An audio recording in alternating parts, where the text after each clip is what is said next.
നിങ്ങളൊരു പ്രവാസിയാണോ? നാട്ടിൽ വസ്തുവോ ഭൂമിയോ ഉള്ള പ്രവാസിയാണോ നിങ്ങൾ? എങ്കിൽ ഈ വീഡിയോ നിങ്ങൾക്കുള്ളതാണ്. ഈ വീഡിയോ വെറുതെ കണ്ടതുകൊണ്ടോ ഏതെങ്കിലും പ്രവാസികൾക്ക് ഷെയർ ചെയ്തുകൊണ്ടോ മാത്രം കാര്യമില്ല. മറിച്ച് ഈ വീഡിയോയുടെ അവസാനം പറയുന്നത് പോലെ തന്നെ നിങ്ങൾ ചെയ്തിരിക്കണം. അതല്ല എന്നുണ്ടെങ്കിൽ നിങ്ങളുടെ വസ്തു വിൽക്കുന്ന സമയത്ത് മറ്റുള്ളവരെ അപേക്ഷിച്ച് ലക്ഷങ്ങൾ കൂടുതലായിട്ട് ടാക്സ് ആയിട്ട് നിങ്ങൾ അടയ്ക്കേണ്ടി വരും. ഒന്നുകൂടി സിംപ്ലിഫൈ ചെയ്ത് പറയാൻ വേണ്ടിയിട്ട് ഞാൻ ശ്രമിക്കാം. ഞാനും എൻ്റെ നാട്ടിലുള്ള സുഹൃത്തും ഒരേ പ്ലോട്ടിൽ ഒരേപോലത്തെ 2 പ്രോപ്പർട്ടി വാങ്ങി. ഒരേ സമയത്താണ് വാങ്ങിയിട്ടുള്ളത്, ഒരേ വില കൊടുത്താണ് വാങ്ങിയിട്ടുള്ളത്. വിൽക്കുന്ന സമയത്തും അതിന് ഒരേ വില തന്നെയാണ്. ഞങ്ങൾ 2 പേരും ആ വസ്തു വിൽക്കുകയും ചെയ്യുന്നു. ഒരേ ദിവസം ഒരേ പ്ലോട്ടിൽ ഒരേപോലത്തെ ഭൂമി.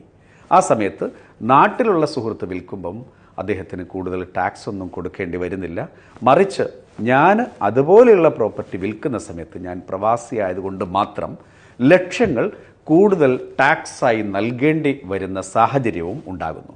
ഇതെവിടുത്തെ ന്യായം? നമ്മൾ പ്രവാസികൾ എന്താ തവിട് കൊടുത്ത് വാങ്ങിയവരാണോ എന്നല്ലേ? ഈ വിഷയം ഹൈക്കോടതിക്ക് മുമ്പാകെ ഒരു റിട്ട് പരാതിയുമായി മുന്നോട്ട് പോകുന്ന ശ്രീജിത്ത് കുനിയിലാണ് ഇപ്പോൾ എന്നോടൊപ്പം ഉള്ളത്. നമുക്ക് 2024 വരെ ഇൻഡെക്സേഷൻ എന്ന കോൺസെപ്റ്റ് വെച്ചിട്ടാണ് നമ്മൾ പ്രോപ്പർട്ടിയുടെ വിൽപ്പന നടന്ന സമയത്ത് നമ്മൾ ഇൻകം ടാക്സ് അടച്ചുകൊണ്ടിരുന്നത്.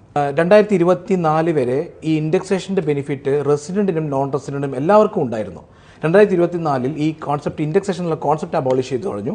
അവർ പറഞ്ഞു 12.5%, 20% നിന്ന് 12.5% ടാക്സ് കുറച്ചു. പക്ഷേ ആ കുറച്ചതിന് സമയത്ത് ഒരുപാട് പ്രഷർ വന്ന സമയത്ത് അവർ ആ ബിൽ അമെൻഡ് ചെയ്തു. ആ ബിൽ അമെൻഡ് ചെയ്തിട്ട് അവർ പറഞ്ഞു പഴയ നിയമം 20% വിത്ത് ഇൻഡെക്സേഷൻ, 15% വിത്തൗട്ട് ഇൻഡെക്സേഷൻ എന്നുള്ള ഓപ്ഷനിൽ നിങ്ങൾ ടാക്സ് അടച്ചോളൂ എന്ന ഒരു ഓപ്ഷൻ കൊടുത്തു. ബട്ട് അൺഫോർച്ചുനേറ്റ്ലി അതിൽ NRI മിസ്സായി. റെസിഡൻറ്റ് ഇൻഡിവിജ്വലിന് മാത്രമേ ഈ ബെനിഫിറ്റ് ഉള്ളൂ. അതായത് നമ്മൾ ഹൈക്കോടതിയിൽ റിട്ട് ഫയൽ ചെയ്തത് 2024 വരെ ഒരു NRIയും റെസിഡൻറ്റിനെയും എങ്ങനെയാണോ ട്രീറ്റ് ചെയ്തത്, 2024 ശേഷം ഇങ്ങനൊരു അമെൻമെൻറ്റ് വന്നു, അതിലൊരു ബെനിഫിറ്റ് വരുമ്പം ആ ബെനിഫിറ്റ് NRIക്കും കൊടുക്കണം എന്നുള്ളതാണ് നമ്മുടെ ആർഗ്യുമെൻറ്റ്. ഫെബ്രുവരി 1 നമ്മുടെ ഈ ബഡ്ജറ്റ് വരുന്ന സമയത്ത് നോർമലി ബില്ല് വരും. ചിലപ്പോൾ എനിക്ക് തോന്നുന്നത് ഇത് ചിലപ്പം ഗവൺമെൻറ്റിൻ്റെ ശ്രദ്ധയിൽ പെടാതെ പോയതാവാം.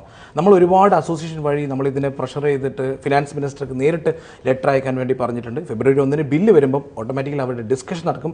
ആ ഡിസ്കഷൻ നടക്കുമ്പം NRIനെ റെപ്രസെൻറ്റ് ചെയ്തു ആരെങ്കിലും പാർലമെൻറ്റിൽ ഈ വിഷയം ഗവൺമെൻറ്റിൻ്റെ ശ്രദ്ധയിൽ പെടുത്തിക്കഴിഞ്ഞാൽ നാളെ 2025 ശേഷം ഒരു പ്രോപ്പർട്ടി വിൽക്കുന്ന സമയത്ത് റെസിഡൻറ്റിന് എന്താണോ ബെനിഫിറ്റ് ഇന്ത്യയിലുള്ളത് ആ ബെനിഫിറ്റ് NRIക്കും വേണം എന്നുള്ളതാണ് നമ്മുടെ സബ്മിഷൻ. ഇന്ത്യയിൽ ഇപ്പോൾ താമസിച്ചു കൊണ്ടിരിക്കുന്ന സാധാരണ ഇന്ത്യക്കാർക്കെല്ലാം തന്നെ വസ്തു വിൽക്കുന്ന സമയത്ത് എന്തൊക്കെ ആനുകൂല്യം കിട്ടുന്നോ അത് പ്രവാസികൾക്കും കിട്ടണം എന്നുള്ളത് അവരുടെ ശ്രദ്ധയിൽപ്പെടുത്തണം.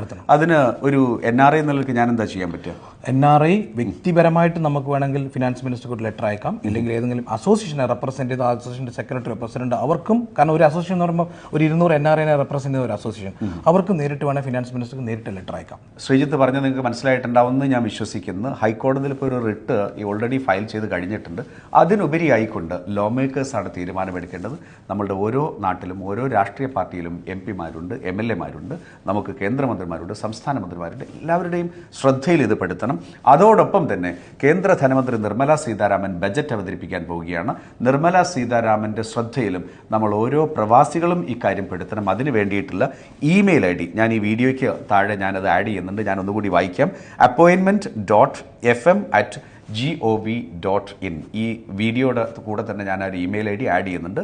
നിങ്ങൾക്ക് ഇമെയിൽ IDയിലൂടെ തന്നെ നാട്ടിലുള്ള ആളുകൾക്ക് അവർ വസ്തു വിൽക്കുന്ന സമയത്ത് എന്തൊക്കെ ആനുകൂല്യം കിട്ടുമോ അത് പ്രവാസികൾക്കും കിട്ടണം. നമ്മൾ പ്രവാസികളിൽ നിന്ന് വസ്തു വിൽക്കുന്ന സമയത്ത് ലക്ഷങ്ങൾ ടാക്സ് ആയിട്ട് വാങ്ങുന്ന ഇപ്പോഴത്തെ സംവിധാനം നിർത്തണം എന്നുള്ളതാണ് നമ്മൾ അപേക്ഷിക്കുന്നത്. അതോടൊപ്പം തന്നെ ഇനി നിങ്ങൾക്ക് പോസ്റ്റ് വഴി ഈ ഒരു നിവേദനം കേന്ദ്ര ധനമന്ത്രി അറിയിക്കാൻ സാധിക്കുമെന്നുണ്ടെങ്കിൽ അതിനുള്ള അഡ്രസ്സ് കൂടി ഇവിടെ കൊടുക്കുന്നുണ്ട്. Room number 134 north block, New Delhi 110001 എന്നുള്ള അഡ്രസ്സിൽ പോസ്റ്റലായിട്ടും നമുക്ക് അയക്കാൻ സാധിക്കും. ഇതിന് എന്ത് കാര്യമാണ് ഈ ഒരു നിങ്ങൾ അയക്കേണ്ട അപേക്ഷയിൽ ഉണ്ടാകുന്നുള്ളത് ആ ഒരു ഡ്രാഫ്റ്റും ഈ ഒരു വീഡിയോയുടെ കൂടെ തന്നെ ആഡ് ചെയ്യുന്നുണ്ട്. എത്രയും പെട്ടെന്ന് തന്നെ ഫെബ്രുവരി 1 മുമ്പായിക്കൊണ്ട് എത്രയും കൂടുതൽ പേര്, നേരത്തെ ശ്രീജിത്ത് പറഞ്ഞ പോലെ കരയുന്ന കുട്ടിക്ക് പാലുള്ളൂ എങ്കിൽ നമ്മൾ പ്രവാസികളെല്ലാം ചേർന്ന് ഒരൊറക്കെ ഒച്ചത്തിലൊന്ന് കരഞ്ഞു നോക്കുക. കാരണം പണമുള്ള പ്രവാസികൾ 1 കോടിയുടെയും 2 കോടിയുടെയും 5 കോടിയുടെയൊക്കെ വസ്തു വിൽക്കുന്ന സമയത്ത് എത്രമാത്രം എമൗണ്ട് ആണ് അറിയാതെ 2024 തൊട്ടിട്ട് ബജറ്റ് വന്നതിന് ശേഷം മാത്രം നമ്മുടെ തലയിൽ വന്ന് വീഴുന്നിട്ടുള്ള ഒരു ടാക്സ് ആണ്. എത്രയും പെട്ടെന്ന് അത് ഒഴിവാക്കിയിട്ടില്ലെങ്കിൽ അത് സ്ഥിരമായിട്ട് നമ്മളുടെ വരും തലമുറ പോലും പ്രവാസികളുടെ ടാക്സ് അടക്കേണ്ടി വരും. ഇത് ഏതെങ്കിലും ഗവൺമെന്റിനെതിരെയുള്ള ഒരു മൂവ്മെന്റോ അതല്ലാന്നുണ്ടെങ്കിൽ ഏതെങ്കിലും രാഷ്ട്രീയമായിട്ട് പൊളിറ്റിക്കലായിട്ടോ ഒന്നുമില്ല. നമ്മൾ പ്രവാസികൾ, നമ്മൾ ഇന്ത്യൻ പൗരന്മാരാണ്. നമ്മളുടെ റൈറ്റ് നമ്മൾ കരഞ്ഞ് ചോദിക്കുന്നു എന്ന് മാത്രം. Thank you.